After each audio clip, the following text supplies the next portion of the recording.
So we are recording this talk today. So while we wait to get everyone in, I just want to say hello and welcome to episode 2 of season 3 of Digging In. I'm Lindsay Randall, the host of the speaker series.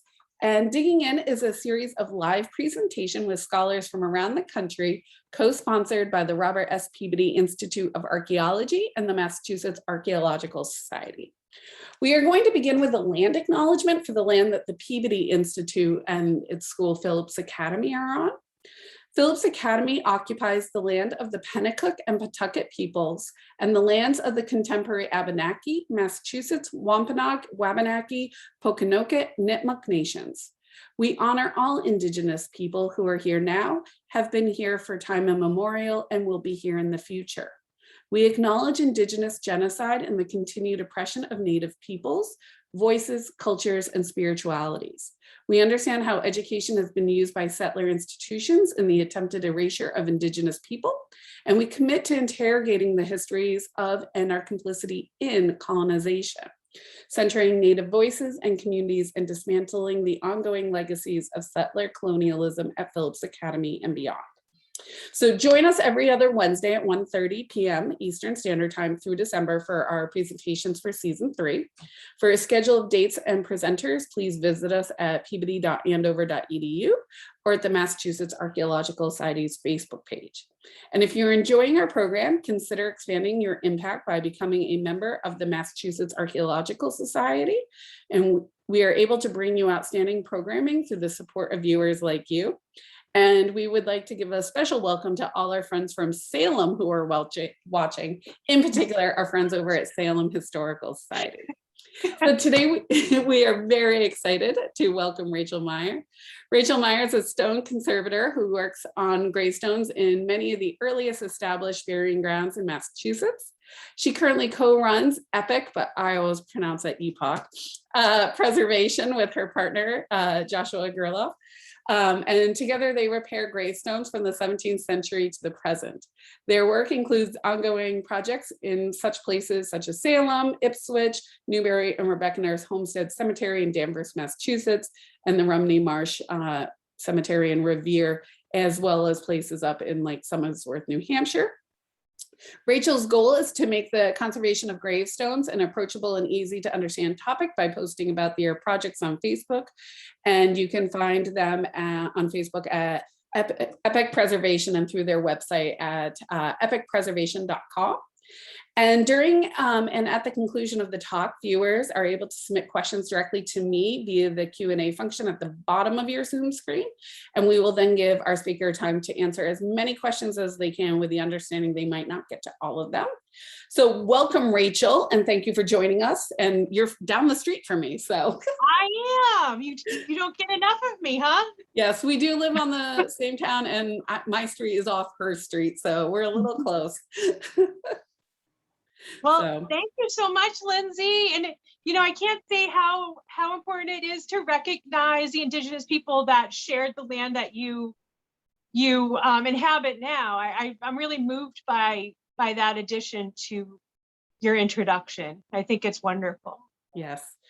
So it was our students actually at Phillips Academy are the ones who really were pushing for it. So I love it. I yes. really love it. Well, you just let me know when you want me to start sharing. So you can start anytime now. So. All right, cool. Hold on one second.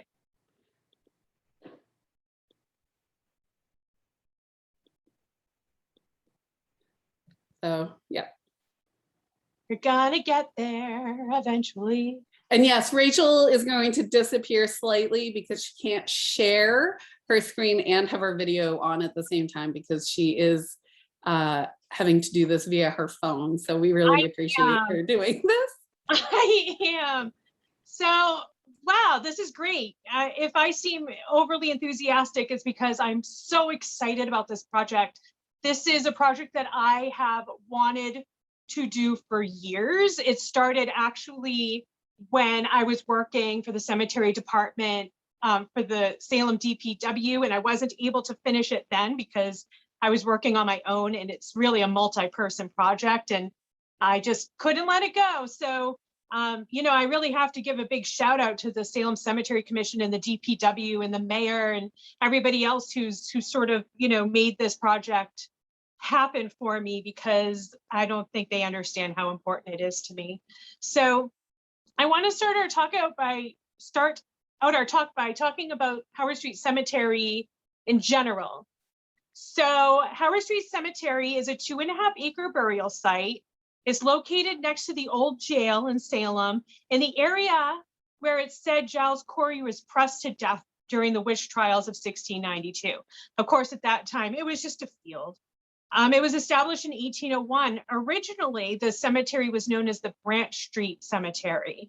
And the street, of course, running in front of it was Branch Street. And that was changed in 1827 when it was renamed after the sailmaker John Howard and became known as Howard Street Cemetery and Howard Street. Okay, let me change slides. So here's the entirety of the cemetery. It is massive. It is a big place. And in it, the most famous burial might be George Ropes Jr., the painter. He was actually a deaf painter. You can see his work at the Peabody Essex Museum. And the oldest headstone is actually no longer even in the cemetery, I've just found out. And that was Benjamin Ropes, who was buried August 5th, 1801. He was the first burial, and his gravestone and him were removed to a family plot at Harmony Grove Cemetery. So when you look at this map, you can see Howard Street running along the bottom part of the cemetery, and the old jail is above it where it says Bit Bar Salem, which I think is actually moved locations. But that yellow circle in the far southwest corner of the cemetery, jutted out behind the rest of the place, is the African American section. I don't think it gets more segregated than that, honestly. So many of the stones, I want to talk about the condition of the gravestones since I'm a gravestone conservator. The slate stones in the cemetery are in beautiful shape. There are some very original inscriptions. They're absolutely gorgeous. Like, there are some broken stones from mowers, maybe tree branches falling. But for some reason, here's a picture that you can see the old jail in the background. For some reason, the marble stones throughout Howard Street Cemetery, so it is not specific to the African American section what you're going to see. Just want to impress that the entire place has these issues. The marble stones throughout the cemetery are very eroded in a way that makes me think somebody may have at some point tried to clean them with bleach, or maybe there's crystallization with salt that is making the marble sugar at a faster rate than they do in other places, but it's really noticeable. And I get a lot of calls saying, can you do something about it?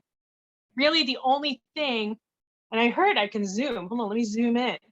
The only thing I can really do about it is to stop the erosion where it is. You obviously can't bring back the information. So when I talk about it, more about the section in the back, that's going to play an important role because we can't read a lot of the gravestones, and that's a problem. So down the center of the cemetery is a line of box tombs. So in order to find the African American section, you actually need to walk way in the corner. There's like a blue steeple in the church behind it. If you follow that steeple, you'll get there. Hold on, let me zoom back in. I'll stop touching my screen. That's going to be a problem. So abutting the cemetery was a church. And the church, the history of the church went from 1803 to 1864. And I was so lucky that Donna Seeger from Streets of Salem put together a history of this church for me. At the time when I located these gravestones, I had no idea about the church.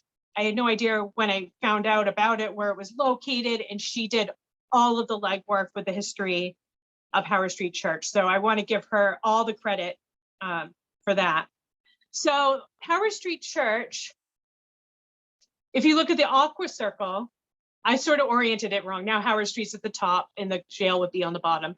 The aqua circle is where the church was. And again, the yellow circle is where what we're now calling the African American section was. So Howard Street Church was really the hub of Salem's abolitionist movement.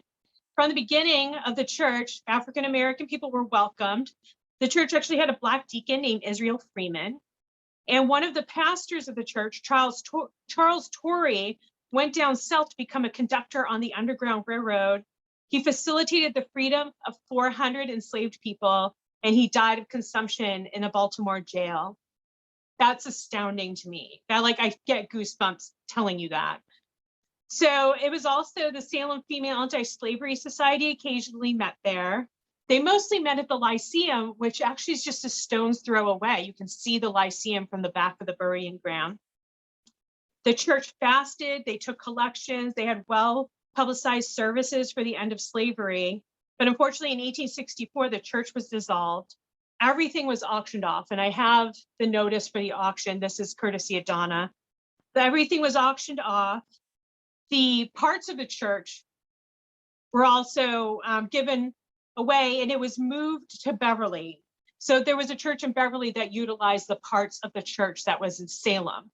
And it's kind of sad. I don't really have photos of what Howard Street Church looked like. There are photos of the Beverly Church, but what's sad is it was a Samuel McIntyre church. He built it, so famous and such a beautiful architect. And you know, it's kind of sad that it's lost, but it actually was destroyed by arson, the Beverly Church in 1963. So it really seemed churches were the hub of the abolition movement. There was another church at the same time that's going to factor into this talk later, so I want to talk about it a little bit. So in 1827, an ad was put out seeking help to help dig a basement for a new church being constructed in the Mill Pond area. And if you're familiar with Salem, the Mill Pond area is like South Salem, so Canal Street area. So this church was a church built by African Americans for African Americans. And on the building committee was Prince Farmer, who you're going to learn about, John Remond, who you might already know about. There is a park dedicated to the Remonds. The Remonds are actually buried at Harmony Grove Cemetery, and William Williams, so who was a pastor. I'm learning so much every day about who everybody is. You know, we're learning together. So I'm not sure about the African American section, if it was a section that was awarded or given to the Howard Street Church for the burial of African Americans and strangers. I would love help looking into that, or if it was just generally open to the African American community being buried there. So we're gonna explore the African American section together. And there's no better term for it. If you can think of one, please let me know. Sometimes I call it the segregated section because it's clearly segregated from the rest of the burying ground. I sort of hedge at the word African American when we were talking about the early Black communities, because so many people were brought here against their will. Were they American? You know, like I don't know, it's complicated, but you know, if we can come up with a better name together, I will use it. So in the very, very, very far back section, the southwest section, are 3 gravestones, and they belong to Samuel Payne. That's the one on the left. Prince Farmer and his wife, and Venus Chew. And we'll get more to the and his wife later, because that's a whole topic. I wanted to give a perspective on how far removed these stones are. So the 3 stones are on the left-hand bottom side, and then there's the rest of the cemetery. And I'm standing outside the cemetery to get this photograph in the parking lot that's behind it. You see the 3 stones are in the foreground. Howard Street is in the background. So when I first started my position for the city of Salem, I used to do these like deep dives into each cemetery that I was about to restore. And, you know, when I got to Howard Street, a lot of people warned me about Howard Street. They're like, don't go into the back area. That's where people meet up. They do all kinds of stuff back there. And it is where I found most of the syringes in Howard Street, is in this section, because it was so easy to go into the back entrance here and, you know, just hide behind these bushes and, you know, shoot up or whatever it was. So one of the things that happened while I was there is the police started doing better surveillance of the section, first of all. I won't go too far into that, but they also closed up this back area that you could normally just walk right through, and it has made all the difference. Like, the only thing I notice is sometimes trash from the dumpsters and the abutting condos sometimes blow in, but I haven't found any syringes, so I'm not so worried about people mistreating the stones after they're repaired this time, because people really aren't going back there as much. Here's Josh and I. So originally I did an assessment in 2018 when I was an employee for Salem, and I found, the condition of the stones, they were rough. Venus Chews was particularly rough on the back, and I set them in beds of sand and pea stone to stop any erosion. And so when we went back this April to do a second assessment so that we could present it to the Cemetery Commission, I found that the sand and the pea stone actually worked wonders. They stopped the erosion that was on the back of Venus Chews stone. I noticed no additional damage just by increasing the drainage. So I was happy to see that they were in the same condition where I found them, because when I found them in 2018, I considered them repairable. So, and they still are. So who were the people buried in the African American section? This is a huge question. So I almost wish this talk was in 2 days, because tomorrow Josh has an appointment with the Phillips Library in Raleigh, and they have, oh my goodness, they have so much information.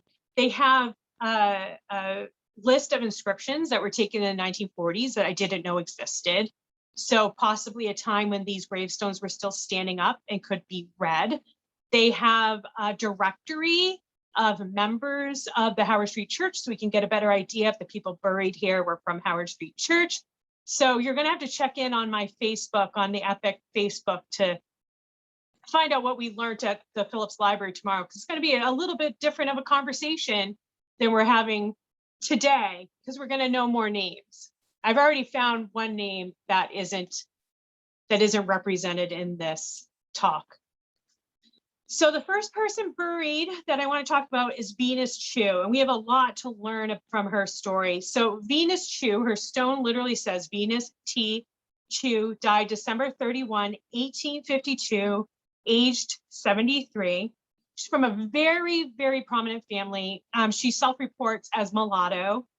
Her sister was Lucretia Brown, who married Joe Brown of Marblehead, who might ring a bell. He owned a tavern that there's actually a lot of discussion on right now, because the signage for the tavern, I think, refers to him as Black Joe, which is, not acceptable. So I've heard that there's some discussion about changing the signage for him. But Lucretia, his wife, invented the Joe Frogger cookie. And the Joe Frogger cookie is the official cookie of Marblehead. Here's Venus's stone. I'm going to fast forward just for a second. I want you to see the Joe Frogger cookie. And we've actually baked these cookies. So when we had on the Negro Election Day flag raising for Salem United back in July, we actually ordered 150 of these cookies for the event. They are so good. They're like a brown sugar rum cookie. And originally they were actually made with like salt water. And they were as big as a plate, because people would take them on the ships and they would have to last a really long time. So they were used as staples on the ships. So that's this family, very prominent, very active Black family in Salem. So I do want to talk a little bit about the condition of Venus Chew's stone. So when we did our assessment back in April, we found the stone still is broken in 2 pieces. The back of the stone has some sugaring and loss. We're going to treat that by reintroducing the minerals. Consolidating it is what it's called. And that'll reharden the stone up and stop the disintegration. We're going to get it upright, and we're going to pour it a base, because this stone really needs a base in order to stay upright in the ground. And when we did our assessment, we couldn't find any of the bases, although they most likely had bases.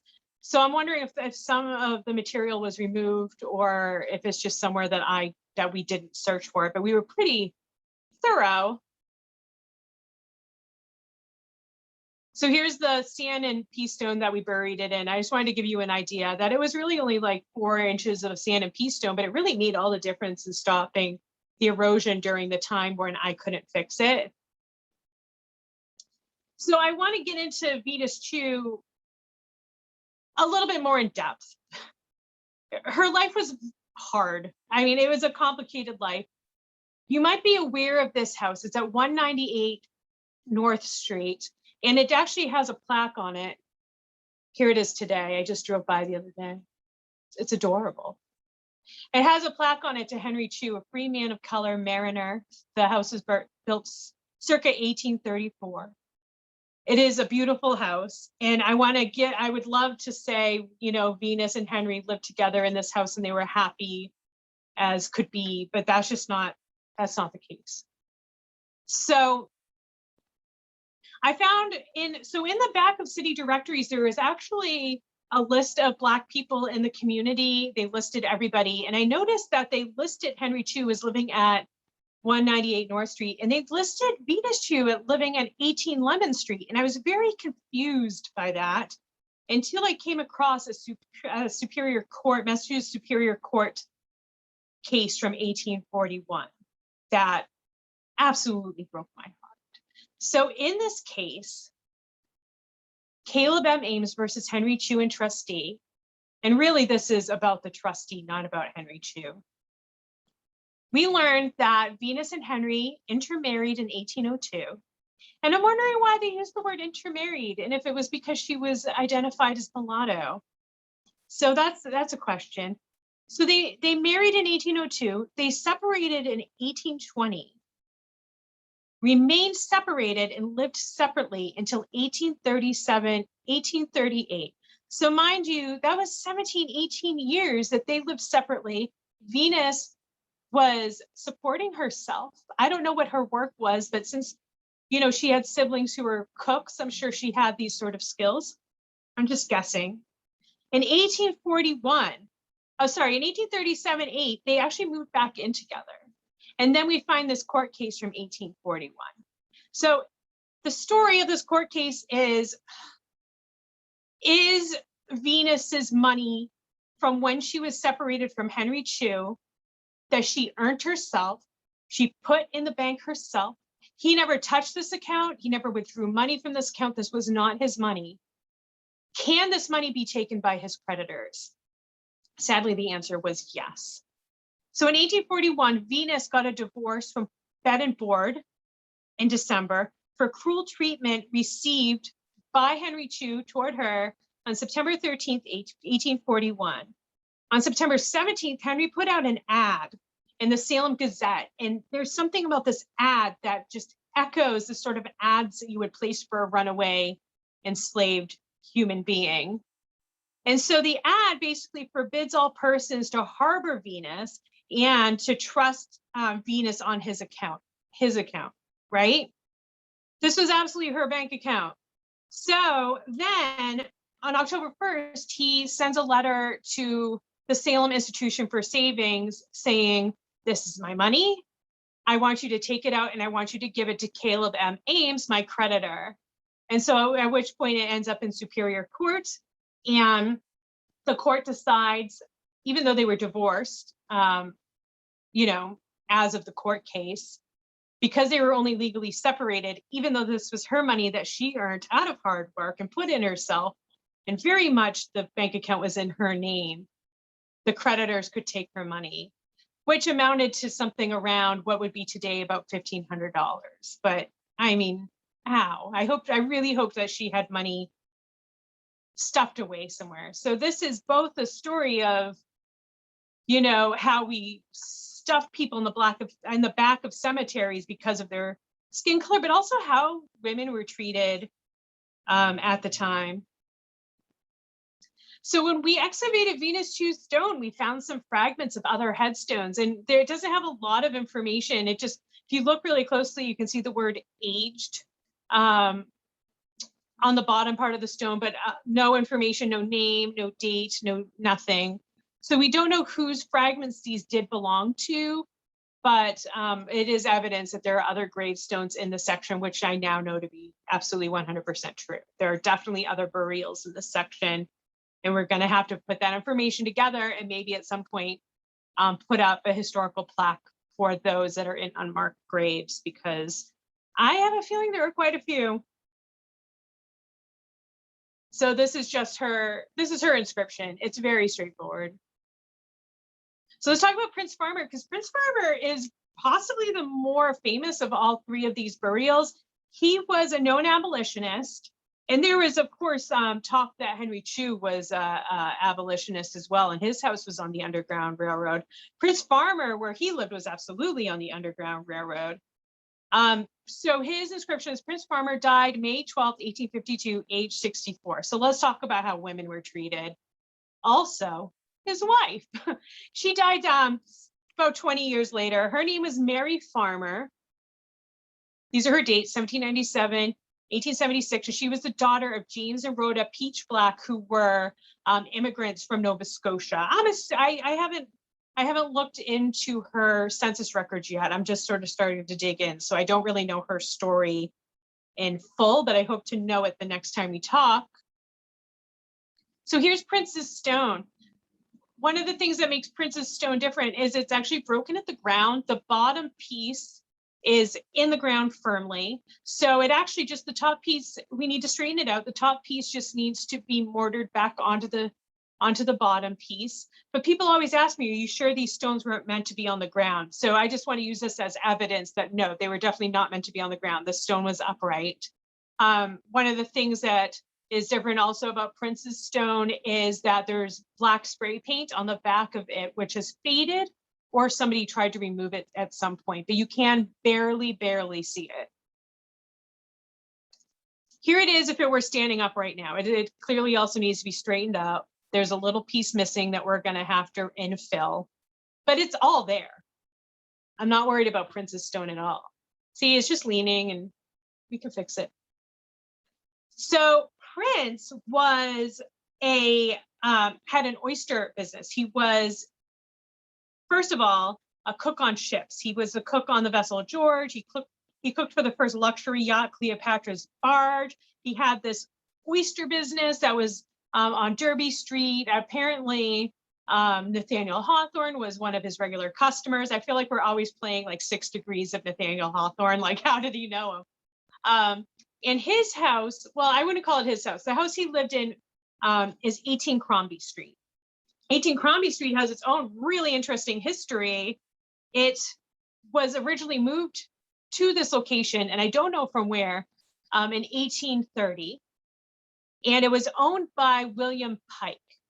And William Pike was actually known to be an abolitionist. He was a Mason, and this was a stop on the Underground Railroad. So even though this is just a little snippet of time where Prince Farmer's living here for a couple of years, this house on Crombie Street actually housed many African-American families and was thought to definitely be a stop on the Underground Railroad. Another interesting thing about this house is it was actually set to be demolished. It was considered, endangered for quite a long time, and it was the neighbors and historic, or Salem, excuse me for being a little muffled. I think it was Historic Salem, saved it.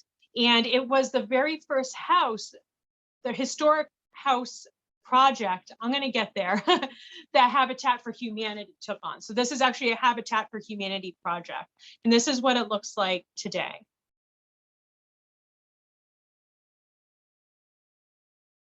Doesn't mention the history of the Underground Railroad, which probably should be changed.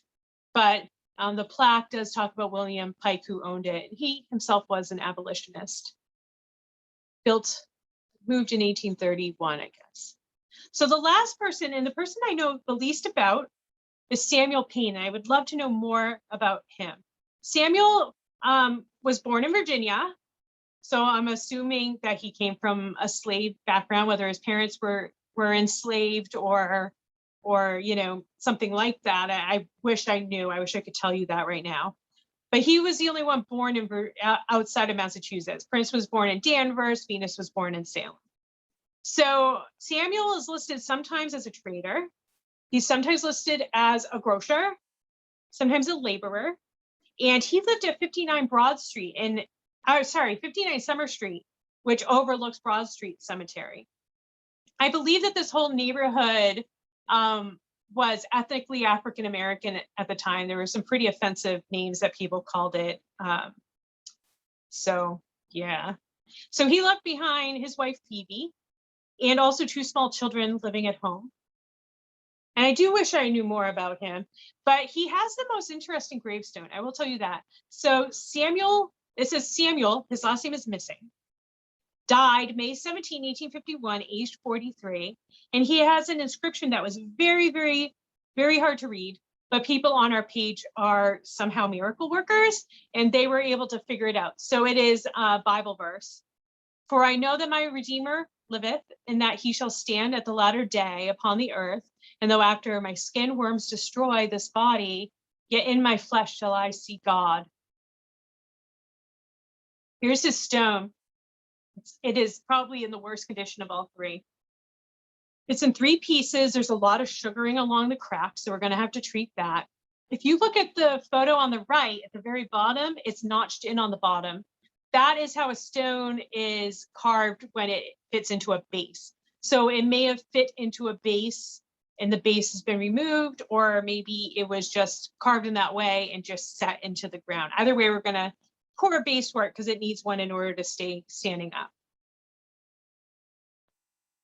And here's his house at 59 Summer Street. I really enjoyed the other day going around and visiting all the houses in Salem, looking for where they lived. It kind of brings people to life.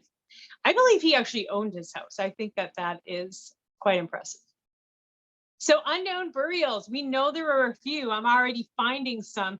So this yellow circle is circling a broken stone. The top is missing, but there is a small bit of stone poking out of the ground. I went there today and the grass is shaggy, that's fine, but you can't even see it today because the grass has overgrown it.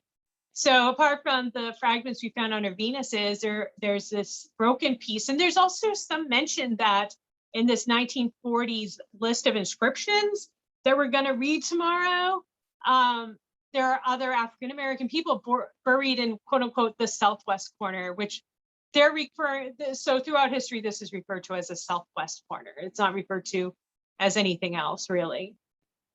So I consider myself a little cartoonist. And so I made this little drawing illustration of how I imagine the gravestones are going to look once repaired. So we have, sorry, Starbucks really wants me to know things. We have Samuel Payne's on the left. That is, the last name is missing. And because the last name is missing, we're going to put a little plaque on the bottom that has his full name on it. And we have in the middle Prince Farmer's stone. And then, of course, Venus on the right-hand side. And I'm going to plant flowers of some sort. We're going to have to discuss this over the winter, what's appropriate to plant. And I'm hoping to plant the flowers a foot around each gravestone so that the mowers won't get to them. Because I think a lot of the problem is, we have big ride-on lawnmowers that hit stones or run over them. And, I have compassion for the people who drive these lawnmowers. They're hard to use. They're big and clunky, So, it's the only thing I can think of doing is planting flowers around them. So the low-growing flowers or plants or whatever around them so that the mowers can't get to them.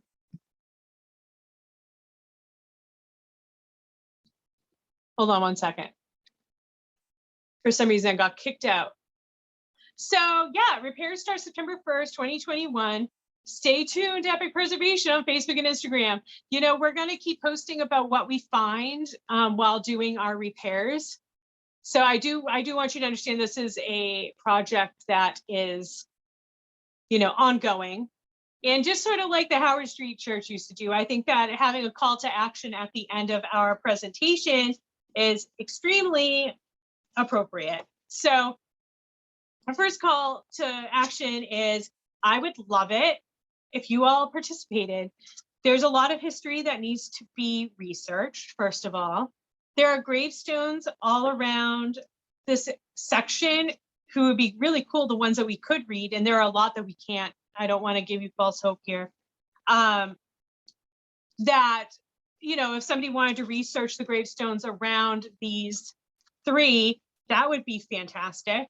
And also, if anyone happens to have that skill that we all want, which is ground penetrating radar, I really think having ground penetrating radar done on this section would help uncover some of the lost graves that we may actually find the names of, but you know, we haven't quite yet.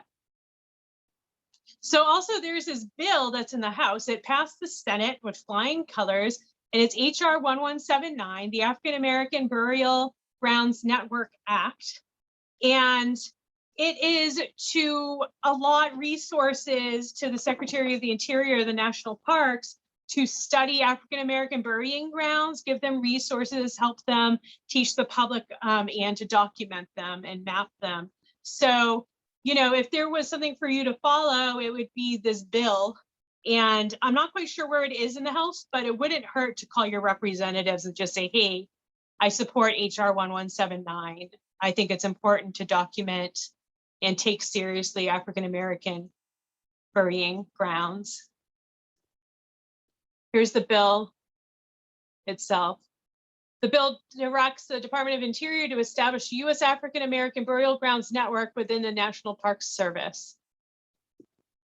So I wanted to leave you with this photo. This is from the Negro Election Day flag raising.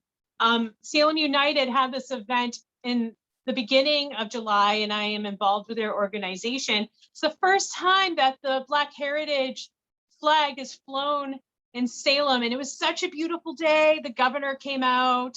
There were ambassadors. It was so well attended and gorgeous. And if any of you attended this event, you'll know that it was spectacular despite the heat. So I did want to talk about, you know, another call to action is just, you know, we treat history, and Lindsay, I know we've had this discussion. I've had this discussion with a few people that if you want to learn about African American history, you're going to take an elective. It's not, or women's history is an elective. These aren't treated as American history. And I refuse to believe that American history doesn't include Americans. Like the majority of Americans are not generally included in American history. We're given a month. You know, we have a hashtag we use on that month, and we don't really stray from posting about it outside the month. You know, we have maps that are, I think, you know, they're made, you know, they're made with wonderful intentions, and they're made as a reaction to these stories never being spoken about. So it is important that we have, you know, these months. It's important that we have these maps, but we need to go a step further. We need to consider Black history, just people of color, LGBTQ, disabilities, women as American history, because it is American history first and foremost. And it shouldn't just be on a map that is somehow lost in the bottom of the drawer. These are things that should be included on the main stage and should be talked about daily and should just be part of our vernacular. This shouldn't be something we're just discovering now. So I just want to ask people to do their part. Notice if they're in a room where decisions about history are being made, who's missing in that room, and to seek out talented, you know, historians and invite people in that you think should be in and make room for people, because sometimes it's just a matter of opening the door for somebody and letting them shine. So that is the entirety of my presentation. Thank you, Lindsay, so much. I look forward to seeing you in person soon. And thank you to everybody watching. Well, thank you, Rachel, for that. So yeah, everyone, if you have questions for Rachel, she's gonna figure out how to stop sharing so we can see her pretty face again. And you guys can do that in the Q&A. Lindsay said people's cats sometimes walk across the screen, and I said, that's not gonna happen to me. I have a cat right next to me, so. But my Starbucks reward card is gonna suddenly, yes. suddenly tell you how many points I have. Yeah. So we have couple questions that have come in, but we've also had people tell us a few things. So I want to get to those first. Okay. Daryl pointed out that acid rain is a huge contributor to the erosion of marble monuments, especially fossil fuels burning of anthracite. So that might be something to look at, though I'm sure you've looked at things like that, but just putting that out there. It's telling that it's really just at this cemetery. Like the marble in all the other cemeteries, I mean, they're in condition, but they're not like this. Like it's pretty amazing. And I think your point on acid rain is going to become more and more relevant. You know, climate change it's destroying things, trees falling, breaking things. Yeah, and things we don't typically think of. We think of like the coastal erosion and stuff like that. We're not thinking of like the stones and cemeteries and stuff, but it's very true that that stuff's going to get affected. Judith wanted to let us know that there are probates for the individuals in the who you were talking about, Prince Farmer, and everything, available at American Ancestors, which is free online, and apparently they're very interesting. So I can't wait to Google that. And Bruce, your question is, what is their Facebook page? That is, if you just type in Epic Preservation, right, Rachel? That should just come up. EPOCH preservation. Yep. People, some do Epic, some do Epoch, so that's just what it is. You know, Josh came up with the name. I didn't. Yeah. And then when he came up with the name, we're like, we're going to be arguing about this forever. Basically. So we settled on Epic. And then we've had some questions from Bill. He wants to know, how do you recognize and treat sugaring in a stone? Yeah, so sugaring is pretty much the leaching of minerals from a stone over time. And so how it's treated is you reintroduce those minerals. So we use a product that's a silicase based product. So you're pretty much reintroducing silica back into the stone, which rehardens it. It's really an amazing process, because once it's done, it doesn't leave a sheen. You can't tell that we consolidated the stone. It looks absolutely natural. But it's probably going to be good for another 30 years, and then it might need to be retreated with consolidation again. Just needs to be watched. Okay. And he also had another question, and I definitely think you need to do a pitch for something I know you posted on Facebook yesterday. So do you recommend cleaning a gravestone? And if so, how and with what? Oh, yeah, I mean, we kind of talked about one of the things you don't use, which is don't use bleach. Yeah, there are. So we have to conform to a set of standards called the Secretary of the Interior Standards for Historic Preservation. And they're pretty much do no harm. Don't use methods that aren't reversible. The only thing we do that isn't reversible really is consolidating. And that's just out of pure necessity. But when you're treating a stone, you want to just make sure you're not harming it. So we use soft brushes, we use bamboo skewers, we clean a lot with water, plain old water, a soft brush, and then we spray at the end with a cleaner called D2 biological solution. And there are other cleaners like it, but D2 is a quaternary ammonium compound product. And so there are other quaternary ammonium products that are okay to use. We like D2. They're a New England-based company. We like to support local. So you're spraying this product onto the stone. It actually gets into the stone and it kills the roots of the lichen that are in the stone and works with the rain in order to make it cleaner. So it can take up to a year for a stone to be sufficiently clean. So we do what Lindsay's talking about, and we only have one spot left. So I don't know. I'm not going to promise anything. I'm not going to lie. I was telling my mom about it. She's been wanting to do it. I'm like, So we are having a stone cleaning workshop up in Newbury on September 17th. I just sort of decided this yesterday, and I was like, I miss seeing people. We're all fully vaccinated for the most part. Like, let's just see each other before it's winter. So I only limited it to 5 people. We have 4 people now, but the church that owns the burying ground is actually talking about having a second workshop the next day, hosted by us. It happens to also be Trails and Sales weekend, just 2 weekends of free stuff to do. So they were thinking like the next day we might have another workshop open to the public. So, if you can't do Friday, we only really have one spot left anyway. Then keep an eye out for Saturday, because I think the church wants to. We have a grant for a work weekend where we'll be in the burying ground, just doing work, repairing as many stones as we can in a weekend. It's a small grant from the Cultural Council for Newbury. So we'll be there. So whether or not you take a workshop, you can still just stop in and say hello to me. And I believe, again, with COVID, everything can change, but you had mentioned too, if people couldn't sign up or that was all full, that you might do workshops, next summer and things like that. So if that's something people are interested in really learning about, and Rachel is fantastic, follow their Facebook, follow their Instagram. So when those opportunities come up, you'll know about it. Yeah, you have to be armed with gossip though when you attend, because all we do is sit around and chat for hours. Yes. Yes. So Alan also talks about the acid rain and everything. So yeah, definitely. Whether or not that's the one contributor, it's definitely a contributor to all this.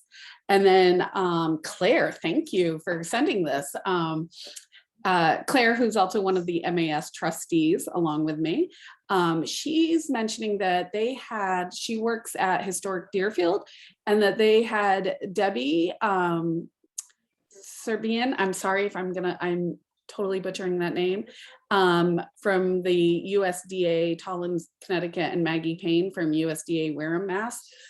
They came and did a GPR for them at Historic Deerfield for free. So she says, Rachel, send her an email and I will get you the information. And Rachel, I will definitely get you Claire's email and everything. So I feel like it's going to solve all these. It's hive mind, right? We do presentations like this and I had to mention it. Yeah.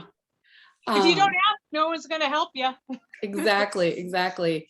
And Deborah, yes, she's trying to get her siblings to de-lichen their family cemetery stones in Vermont on September 17th, 18th, the weekend. So, great to know all this, and we'll definitely be checking out the Facebook page. Yeah.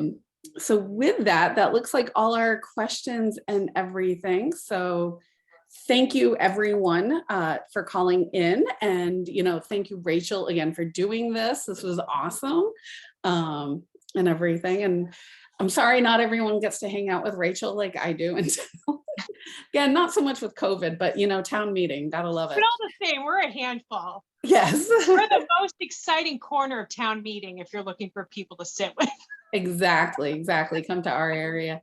So with that, I want to thank everyone for joining us today, and we look forward to seeing you at our next lecture, which will be on Wednesday, August 20.